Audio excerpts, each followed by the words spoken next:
welcome to the channel. This is Perpetuality. You join me for the very last episode of 2023. We have here the Seiko 5 Sports 1968 reissue. Yes, I'm late to the party.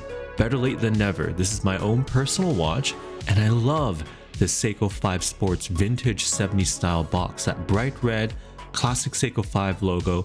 I'm all for it. Let's get into it. There are good Seiko reissues, and then there are fantastic Seiko reissues, and such is the case with this SRPK17. It measures in at a very compact 39.5mm case with a lug-to-lug length of 43.1mm. Its comfort on the wrist is one of its hallmarks and best features, but we'll talk about that later. The entirety of the watch and its faithful look is really one of its biggest drivers for why you should own this watch.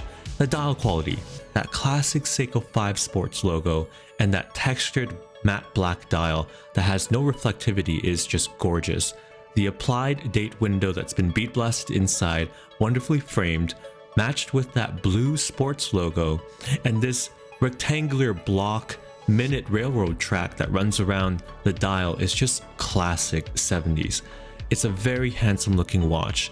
One of the disappointments I've had, however, is that it has a hardlex crystal, maybe being too faithful to the original if you will, but I love the case shape and the design of this watch. The watch measures in at only 12.5mm thick, but it has a unique shape. Most of the thickness of the case is actually through the case back. It has a thin midsection and a proud bezel. The shape of the case reminds me of a pagoda or a samurai helmet. It's a very unique look. The whole entire case shape from dead on front and center is more like a Seiko turtle. More on that later, but the watch is accompanied with a fantastic bracelet.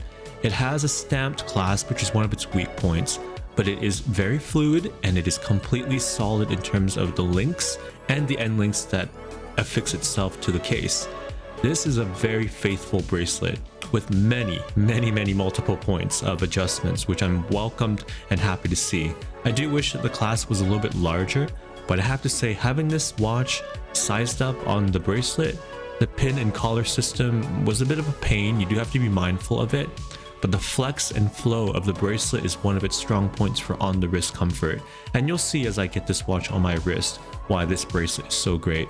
And is worth the price of admission to get this watch as well. The watch is just not complete without this bracelet.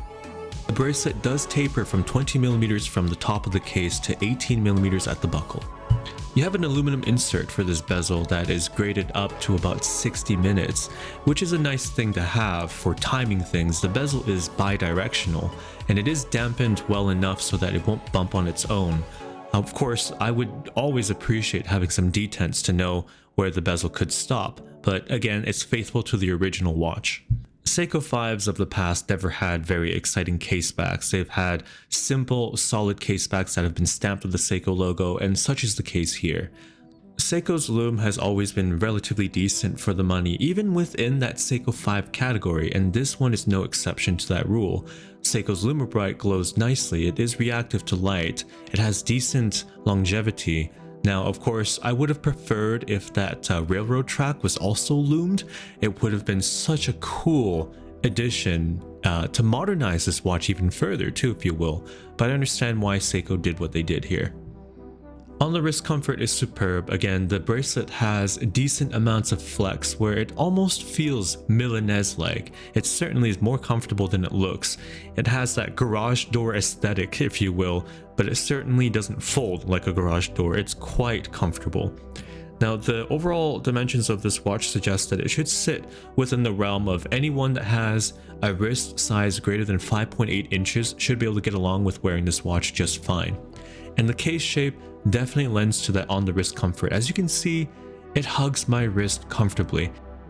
The fit and feel of the SRPK17 is reminiscent of what I thought was last year's best Seiko reissue, and that would be the SPB17 Slim Turtle. Now hear me out, they have similarities here. They have a simple metal insert, matte black dial, sword hands, baton indices, compact case, relatively similar thickness in terms of the case dimensions, 12.5mm versus 12mm, and overall, it's the feel. You're getting this old world Seiko feel that we have all enjoyed for a number of years until Seiko have went up market. And this pushes my next point.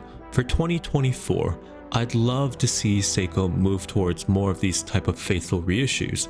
Certainly I enjoyed both of these watches and what they represent as a good way for enthusiasts and also those that are new to the collecting journey. This watch does have a 4R36 movement, which in some forums will debate that it is a better movement to the 6R movement, just based on its ability to be interchanged with the NH35. It seems to be that the consensus all around is the 4R movement has less issues. You can argue either way. I've had some 6R movements that keep fantastic time, and I've had some 4R movements that have kept great time as well too.